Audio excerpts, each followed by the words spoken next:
Hello বন্ধুরা, চলে এসেছি আবার একটা নতুন ভিডিও নিয়ে। তো এটা বেগুনের ভিডিও। তো এই বেগুনটা আমি বাজার থেকে কালেক্ট করেছিলাম, একটু বুড়ো বেগুন এনেছিলাম, যেটার বীজ লাগালে পরে যেন চারা তৈরি হয়। তো সেটাই আমি করেছি। তো এই আশা করিনি যে এই গাছেও এরকম করে ফলন হবে।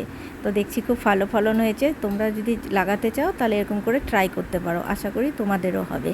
তো কেমন হয়েছে কমেন্টে জানিও, আর লাইক, শেয়ার অ্যান্ড সাবস্ক্রাইব করতে ভুলো না।